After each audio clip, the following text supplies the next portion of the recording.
how this became the worst episode of Big Bang Theory. Wala mnajua Big Bang Theory ni ya kina Sheldon na whoever. Kwani ini gani? It's not how I pictured it either, but I'm still glad we're doing it. Me too. Well, they're at least half. Oh, the worst wedding. Hii wedding ilikuwa terrible. Ile saa walijiforce kwenda Las Vegas ati waoane alafu tena warudi waoane tena. But why is this the worst episode?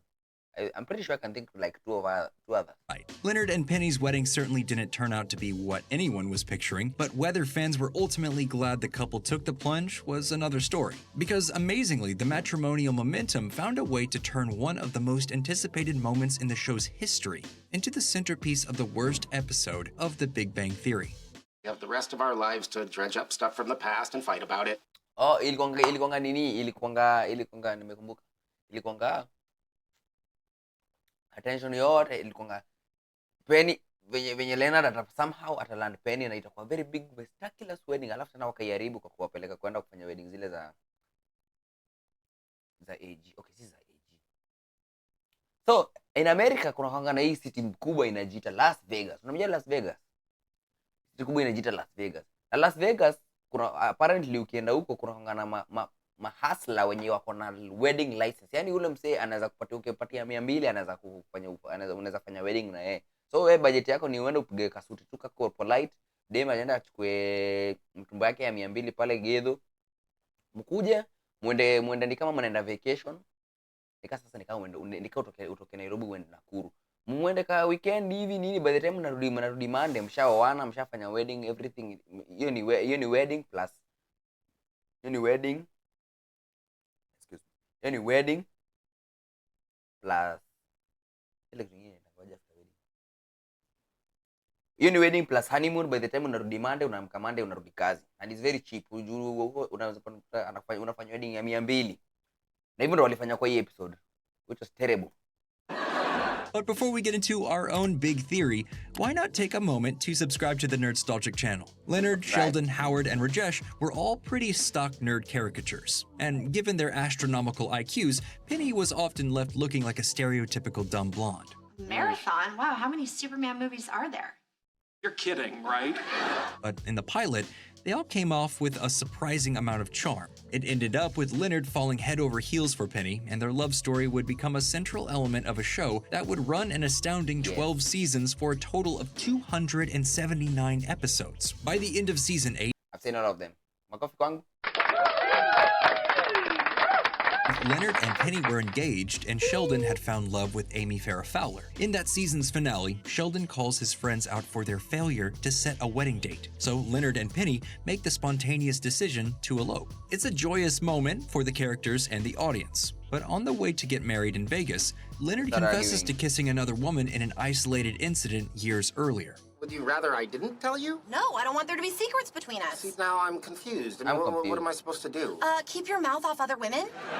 Penny doesn't call off the wedding, but it's pretty obvious she's not taking it well. At the same time, after another of Sheldon's typical acts of bizarre insensitivity, Amy tells him she needs some space to reconsider their relationship. The audience then learns Sheldon was planning to propose to her, and the season ends on a double cliffhanger, with both couples in a precarious spot. The episode was particularly well done, and its cliffhanger is effective because there's so much love apparent in both relationships. The characters' affection for each other is evident throughout, and Leonard and Penny's decision to get married provides a nice emotional high for fans who are really invested in these couples. Audiences went into the summer break wondering how I think this is the hizi ndo zile vitu fulani zinasemekana ni hii.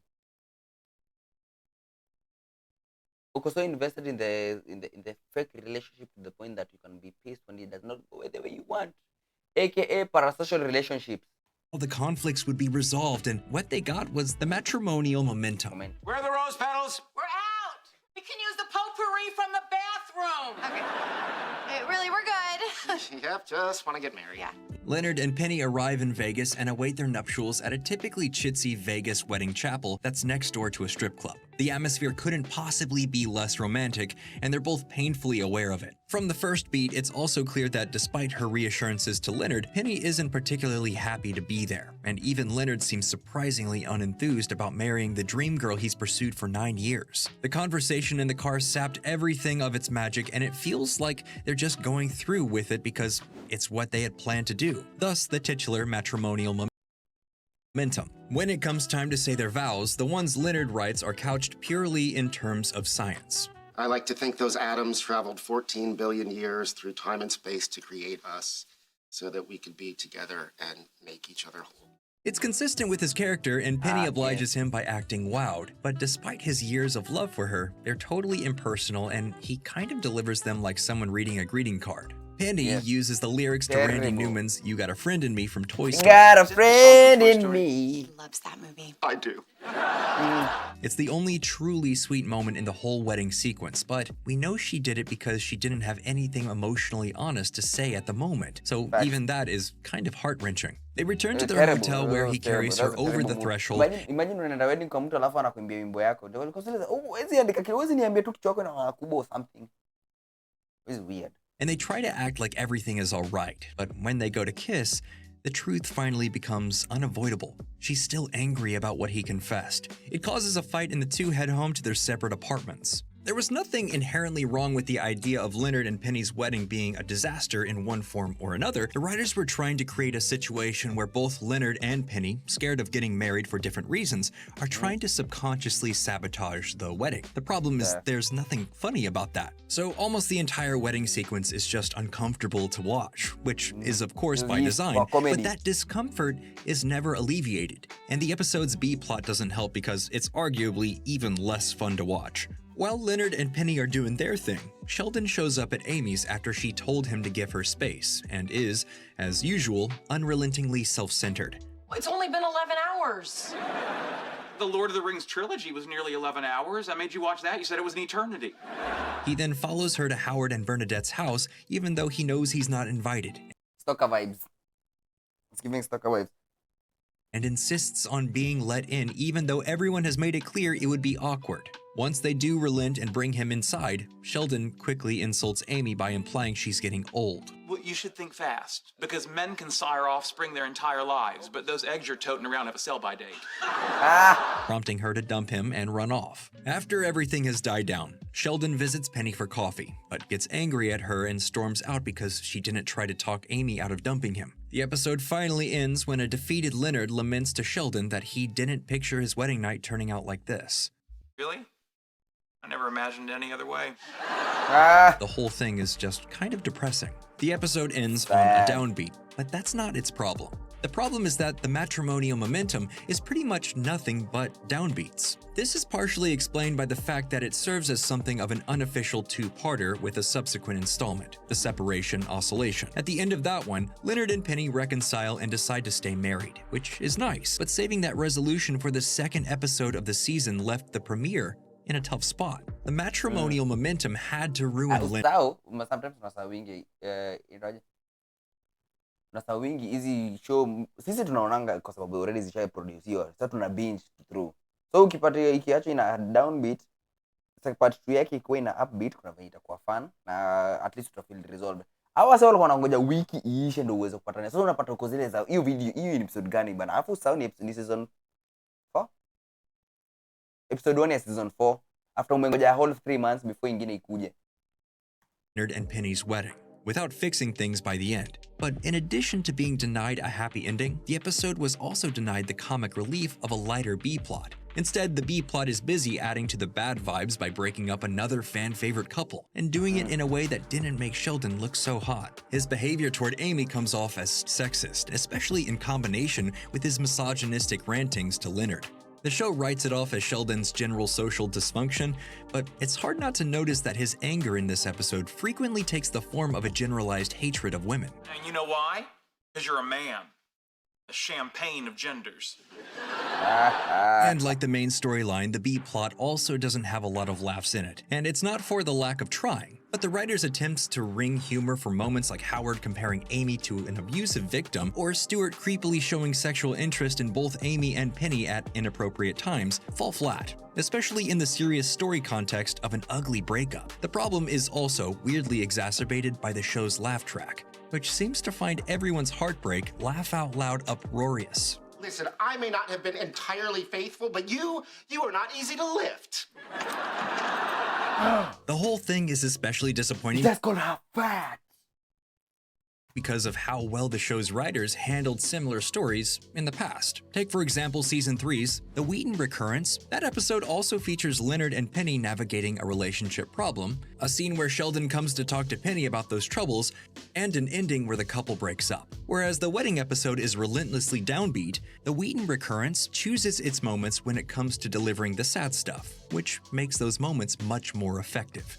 The love between the characters is also unmistakable, which stands in stark contrast to the matrimonial momentum where everyone seems a little extra insensitive to each other. The earlier episode is also consistently funny, features a hilarious B-plot with guest star Will Wheaton, and ends on a lighthearted sight gag. I gotta call you back, I won a bet, and it's time to collect.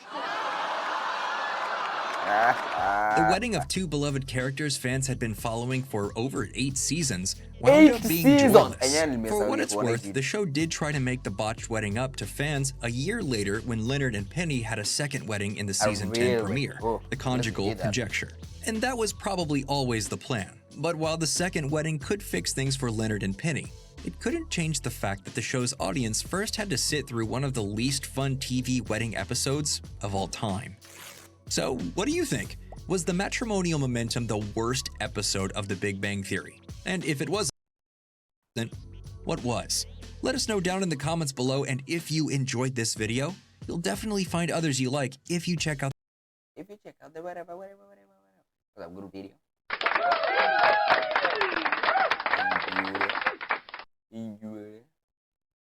What?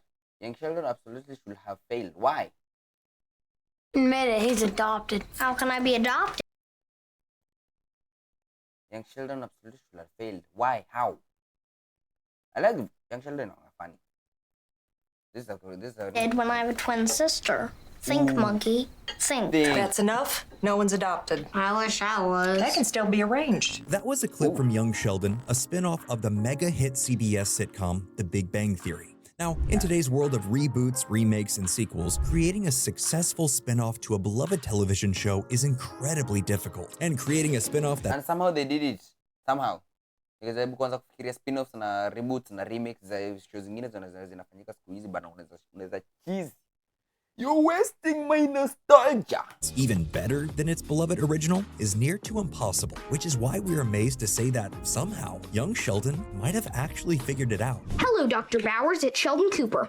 I need you to administer more anesthesia to me. No, I don't have a dental problem. I need to re-enter a trance-like state so I can communicate with Thoth, the god of knowledge. Created by Chuck Lorre and Bill Prady, The Big Bang Theory debuted in September of 2000. Umtoi acting kaya Sheldon bana. Anakunga amepata character yake to the T. That is genuine talent. This is like unajua ni mdogo. 2007. The series followed a group of nerdy 20-something friends living in Pasadena, California, and at the center of that group was Sheldon Cooper, a Caltech theoretical physicist with a genius-level IQ, a razor-sharp wit, and a childish personality. Despite having something of a mean streak, I'm Kid the geologist, of course, but it's only because I have no respect for the field. Sheldon, as played by Jim Parsons, became a breakout character and a pop culture icon. His popularity with both fans and critics alike was one of the main reasons the series ran for an astounding 279 episodes over 12 seasons, winning 7 Emmys off 46 nominations. On the other hand, The Big Bang Theory wasn't exactly universally adored. The series was frequently called out for its often sexist and misogynistic humor, as well as its alienating habit of using the very same nerd culture it claimed to represent as the butt of most of its jokes. Nonetheless, as one of the most watched sitcoms of its stay, Big Bang ultimately went out on top, only ending its run because Parsons had decided to move on rather than participate in a 13th season. He was not, however, moving far, at least not professionally speaking, because way back in November of 2016, CBS entered into negotiations to create a spin-off centered on a younger Sheldon Cooper. Initially pitched to Big Bang producers by Parsons himself, the series was officially ordered in March of 2017. It would debut the following September, running concurrently with the final 2 seasons of Big Bang, which served as something of a launchpad for the spin-off by occasionally featuring its cast in small guest roles that tied the two together. If you're watching this, I assume something bad has happened. Something that's making you question everything. I'm so smart. Now, as we've Who's in chat? Somebody is in the queue.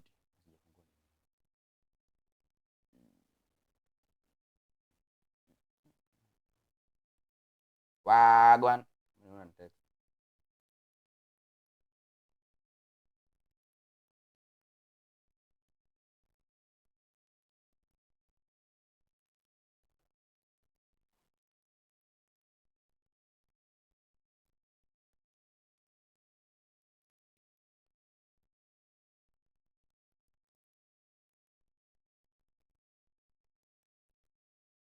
discussed in the past, when it comes to creating a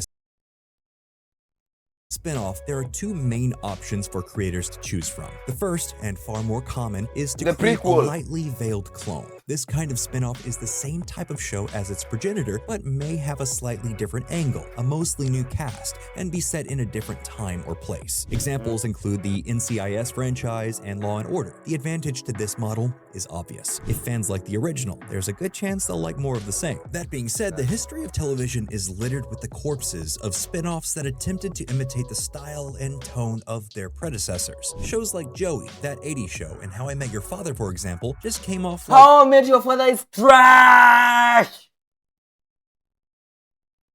cheap imitations of Friends, That No, 70s Show, no. How I Met Your Father is absolutely the most diabolical thing I've ever seen. The most diabolical thing I've ever seen. and How I Met Your Mother, and none of them even came cheap imitations. Shows like Joey, That 80s Show, and How I Met Your Father, for example, just came off like cheap imitations of Friends, That 70s Show, and How I Met Your Mother. But this is known as the 70s show. That show is amazing. It's amazing.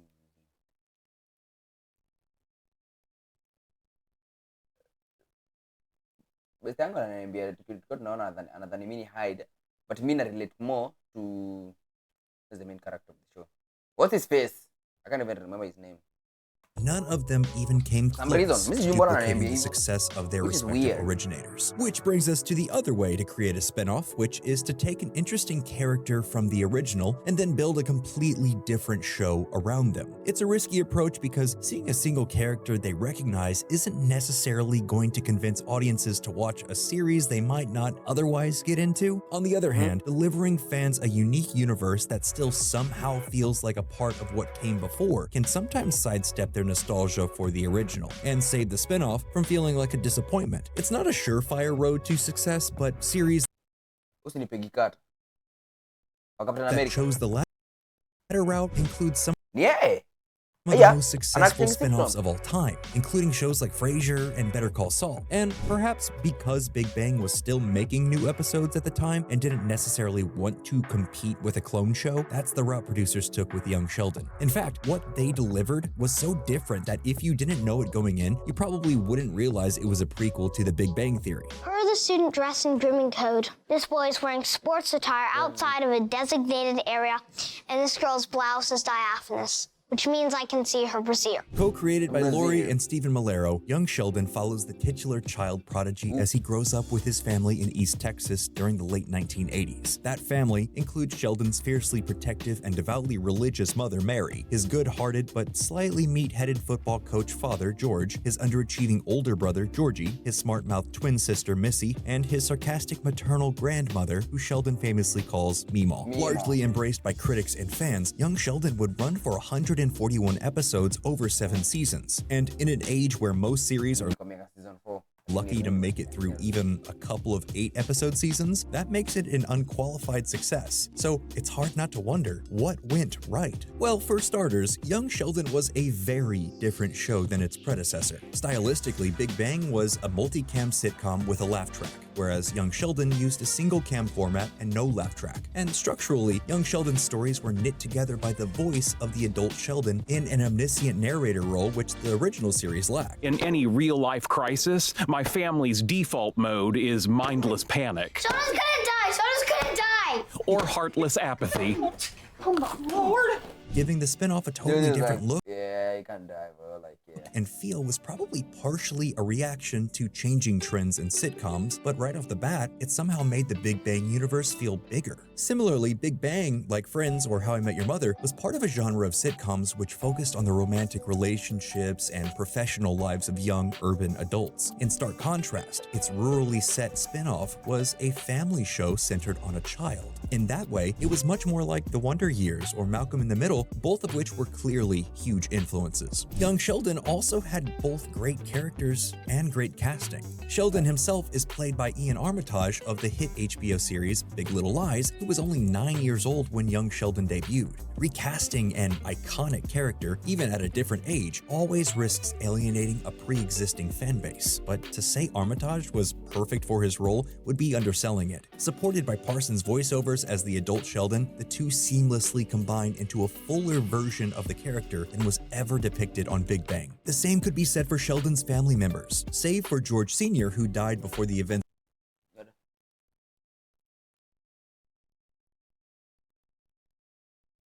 Me. Need to crash out. depicted in the original series. They're all Yes, yeah, STRD. characters who had appeared on Big Bang to some extent, but recast for the spin-off with younger actors, they're each granted new depth and breadth, far beyond what any of them had in the original show. The effect is especially compelling in the case of Sheldon's mother, Mary, who is played by Zoe Perry, the real-life daughter of actress Laurie Metcalf, who played Mary on the original series. On Young Sheldon, the Coopers are depicted That's as a crazy. very That is insane. That is yeah. Alichukua mtoto wake akaanza kwa kama mamake. Wait.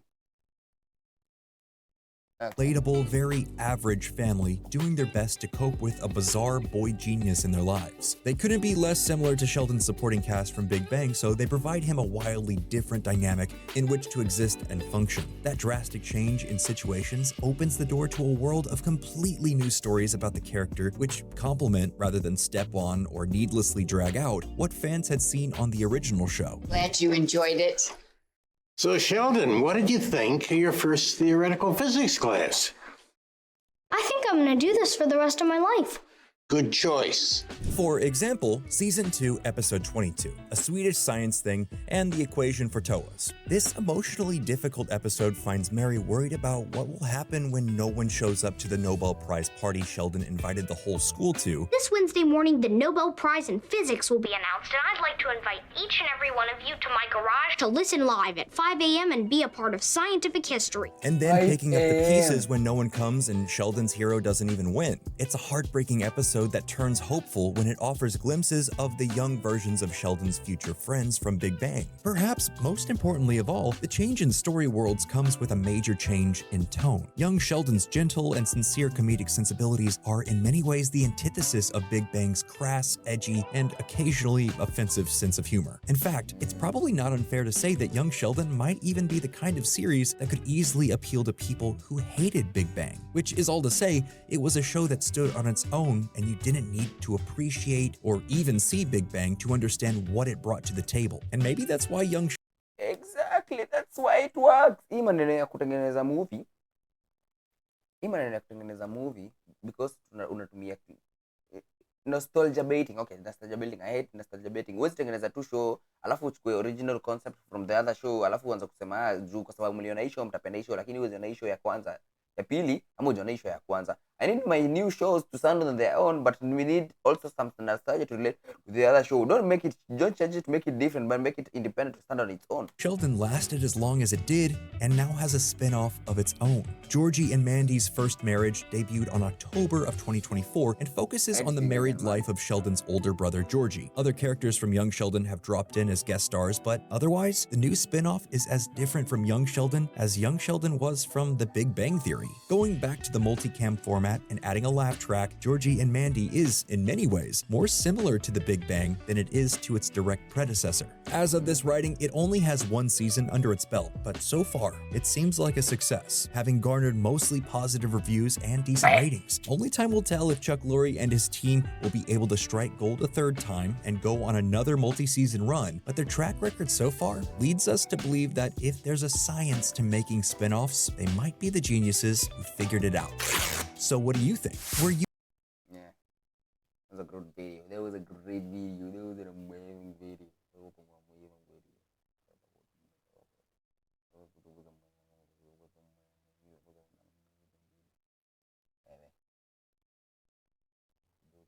Kitu mimi ipo hapo, hizi ni manini?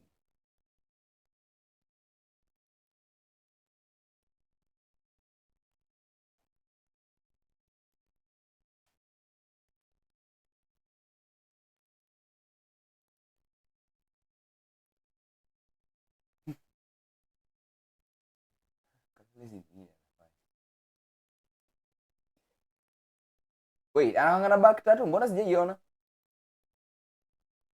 Okay.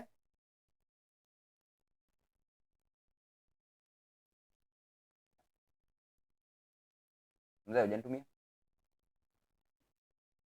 Niko hapo.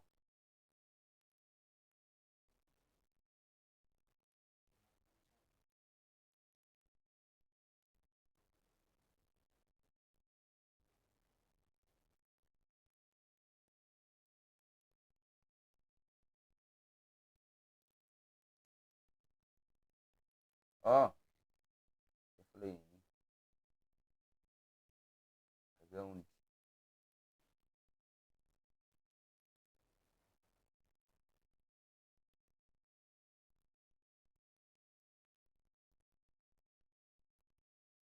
Astaghfirullah.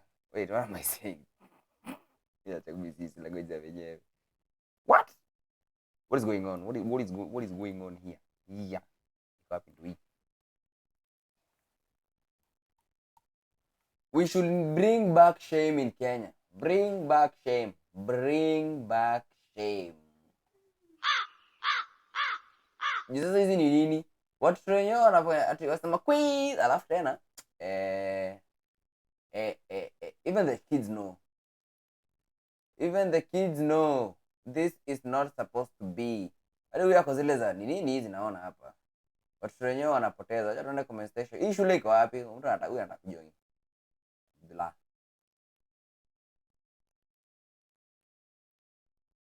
Taweka mbele.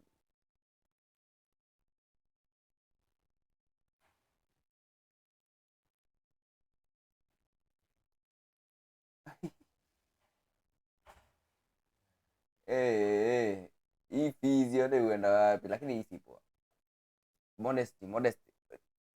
Modesty lazima ikuwe mbele ya watoto. We should be teaching children modesty so that they can know they can be neutral when they are making the decisions for their own life. Ima nene kupatia influence ya watu, kupatia watoto ndogo influence before when other minds to think on their own. It's okay. It's not okay. At the end of the day, kama mtoto wako ako hapa, you as a parent unajua kenye unafaa kuseme. Sina mengi ya kuongezea kutoka hapo.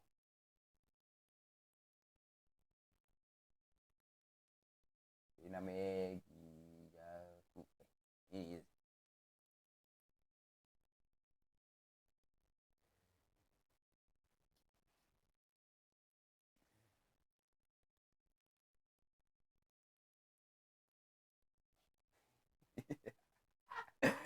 Ay. Unaingia garage unaenda mnaambiana tu na fundi, haya ati ni ngapi? Kuscratch nimescratchiwa kidogo. Nika scratch tu kidogo. Sasa wewe uniambie tu ni ngapi? Wewe niambie tu ni ngapi unataka? Wewe uniambie tu ni ngapi unataka? Insane. Absolutely insane. Absolutely insane.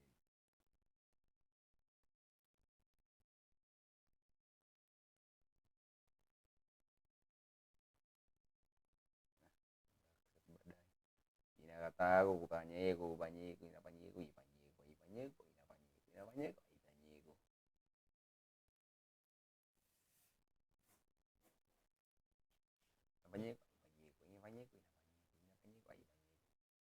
Going back to my original content. Wacha tuone.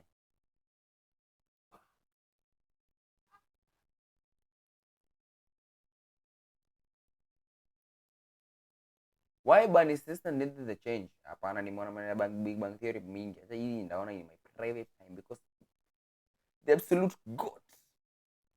The absolute goat. This is the first ever sitcom nilikalianga chini nikaona yote kwanzia beginning to end mara tatu, inaitangwa How I Met Your Mother. It was an emotional roller coaster. It was an absolutely amazing an amazing show, but they baited me and switched it. I will never forget the writers of How I Met Your Mother for doing the old bait and switch. Msijaribu kuniambia ati nisimeti na conclusion of the nini, na msijaribu kuniconvince ati Barney Stinson ati Ted lazima wange end up na Robin. No way. That was exactly the point. The relationship was a problem. It was never going to work, and it will never work. The girl she met was never supposed to die. You will never convince me otherwise. Otherwise, I just wonder why Barney's sister needed to change. Because no, I am never into emotional trauma. Yes, how I heal. You convince emotional trauma. Barney Stinson was supposed to end up with Robin because they are toxic together. Amen? The mother, I can't even remember her name. Tulipatana naye once. I think episode 4. Tukienda sana mtatu. On a wedding that never made sense. I'm actually gonna crash out though. That's how Barney Stinson was introduced to audiences on the pilot of How I Met Your Mother. Hey, so you know how I've always had a thing for half Asian girls? Well, now I've got a new favorite. Lebanese girl. Then Barney... Neil Patrick Harris, for those who don't know, he's your goat. Barney Stinson is your goat, but Neil Patrick Harris is gay. Just by the way, I'm just here to pass information. He turned into this. I just slept with my best friend's ex-girlfriend. And I just slept with my ex-boyfriend's really good friend. Best friend. Then he became this. Wow, you have enormous penis syndrome? I've never heard of that. Yeah, that's the problem with EPS, lack of awareness. Returned to this. We really do have a ring bear. Until he finally ended up like this. You are the love of my life. Today we'll be getting into Barney Stinson's Everything I have and everything I am. multiple character arcs, but before we do that, don't forget to like and subscribe to Nerdstalgic if you haven't done so already. Now, the changes that the character of Barney Stinson endures throughout the decade of television that was How I Met Your Mother are sprawling. Over the years, this character, who starts out as a user, manipulator, and quite frankly, just a terrible person in almost every way imaginable. It's not cheating if you're not the one who's married. It's not cheating if her name has 2 adjacent vowels. And it's not cheating if she's from a different area code. Transforms. I didn't say it, he did. I'm just passing information. It's not cheating when you're not the person married. It's not cheating when they don't have adjacent vowels. And it's not cheating when you're not from the same area code. It's not. It's just not. Into a hopeless romantic, a husband, and ultimately, a loving and caring father. Sitcoms like to put their characters into boxes, for lack of a better metaphor. In any given sitcom, you have your every person, your ingenue, your nerds, your slackers, your wisecracking goofballs, your mentors. Some characters make the audience burst into applause on entrance, and some characters trigger that extended fawning response when they do something sweet. Sitcoms can almost feel like a game of chess, in the sense that each individual piece on the board operates with its own set of rules. Now, not only is this a way of diversifying a show's content by mixing and matching characters and scenarios to ensure that things don't get too stale too quickly, it's also a way of managing audiences' expectations. See, when we turn on an episode of How I Met Your Mother, there is a degree of predictability that we, as viewers, find comfort in. However, there are moments in which these characters need to grow and change. The character of Barney Stinson is not the best example of how to change a character. In fact, he might be one of the worst examples of how to change a character. The main reason for this is the way his character was set up from the start. From the get-go, Barney Stinson was established as a character who would disrupt social situations out of boredom and manipulate women to get what he wants from them, which was usually a one-night stand. I need this bed. I need this bed. The day my wife disturbs me, I'm dropping out the shoot. He is a character that was written from the very beginning as having almost no moral compass whatsoever. Granted, this was back in 2005, and comedy was a little different at the time, but Barney Stinson's behavior is still pretty reprehensible. He does manipulate women that he wants to sleep with. He has gone as far as to film his sexual conquests without asking permission to do so. No, baby, don't worry. The flashing green light means it's off. And he has even brought up that he may have engaged in human trafficking at one point in time by selling a woman for a car. At one point, I'm pretty sure I sold a woman. I didn't speak the language, but I shook a guy's hand. He gave me the keys to a Mercedes, and I left her there. The point is, Barney Stinson was originally intended to be one of the worst human beings on the planet, and the writers spent almost 5 seasons cementing that idea into our minds. All of Barney's terrible behaviors and choices seem to be explained away in a somewhat lazy fashion. The writer's justification as to why Barney can get away with behaving the way he does, aside from the fact that he's played by Neil Patrick Harris, who everyone loves, is usually because he is a good friend, or that he sometimes makes a decision that mirrors acceptable human behavior. While the writers definitely try to make this feel like it's enough for the viewers to move on and accept Barney for who he is, there's something that just doesn't feel quite right about it. This sometimes feels like they're forcing Barney's arc to work and paying almost no attention to whether or not they actually earned the right to do so. Let's take a look at a similar character. This is Dennis Reynolds from It's Always Sunny. The whole purpose of buying the boat in the first place was to get the ladies nice and tipsy topside so we can take them to a nice, comfortable place below deck and, they can't refuse because of the implication. Like Barney Stinson, Dennis Reynolds is an exploitative manipulator. That was a crazy statement. Okay, I see why I have a dark sense of humor. I see it. That was crazy. Out of context, that was crazy. I need some context. Driven by his own selfish desires. He lies, cheats, and steals. He has similar philosophies. Where Barney Stinson has his playbook, Dennis has the Dennis system. They are very similar characters, but the difference is, Dennis Reynolds loses. He's constantly trapped in his own personal hell, designed by the consequences of his own actions. Barney Stinson doesn't really ever face any consequences until later on in the show, after the writers have already forced his character through arcs and storylines that they never truly earned. Writing a good sitcom is essentially like someone drawing a caricature of what they think life looks like. The features are exaggerated, but it still resembles the real world. Ideally, in the real world, we want the bad guys to be held accountable for their actions. This never really happens with Barney Stinson. He's just sort of terrible until he isn't anymore. In season 5, Barney begins a romantic relationship with Robin. This is his first major pivot as a character on the show. But even that is done through a fairly problematic lens. We're never really rooting for Barney to end up with Robin. In fact, at this point in the show, we're actively rooting for Robin to run as far away from him as possibly can. This first fling between these two characters goes on for about half of a season, but ultimately fizzles out. However, the decision to put Robin and Barney into a relationship made it very clear as to what needed to happen with Barney Stinson's character in order for his arc to make any sense. This is where the writers introduced the character of Nora. Nora is another one of Barney's victims, but not in the typical womanizing one-night stand type of way. You see, Nora is the first romantic partner that Barney actually cares about, who exists outside of the main plot of the show. Robin and Barney had a pre-existing relationship prior to becoming romantically involved, whereas Nora and Barney were building their relationship from the ground up. Where Robin had already known and accepted Barney for having his blind spots, Barney's relationship with Nora serves as a vehicle for Barney to do the work necessary to discover where his blind spots are. He broke a tooth. Sasa, in the rest of the show, ilikuanga na smile hivi moja ina shine. And how to become a better person in the process. Now, Barney still lies to Nora. He still manipulates her, and he eventually cheats on her with Robin later. But unlike Barney's previous sexual conquests and failed relationships, his relationship with Nora is one of the first times Barney faces the consequences of his actions. He's forced to recount all of the times he had ever lied to a woman for sex and show the audience that he is aware and remorseful of the skeletons that he's been hiding in his closet. Sure, it took 146 episodes of television to get to this point, but hey, better late than never. After Barney's arc with Nora comes to a close, he very quickly enters a sort of rebound relationship with Quinn, who he very quickly proposes to. These relationships get kind of hurried along in the show's later seasons.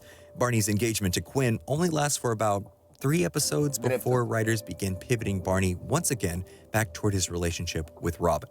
The writers then deepen our sympathies toward Barney by delving into this really sad history with his father, played by John Lithgow. This relationship serves as a mirror for Barney to catch a glimpse of where he might be headed. The journey on which the writers decided to take this character effectively humanized as someone who had been largely reprehensible up until this point. Whether or not you think that the writers did enough to redeem Barney is certainly debatable, but up until this point, Barney had been portrayed as little more than a somewhat problematic tertiary character to the show's central plot. By providing him with these character arcs, Barney was able to carry the entire final season of the show on his shoulders as the leading man. It's hard to write a romance around a character like Barney. Characters like this must be put through some type of trial by fire for us as viewers to even begin to entertain the fact that they might be coming around and learning from their mistakes. This sort of comeuppance for Barney allows us as viewers to really finally be on board with his relationship with Robin.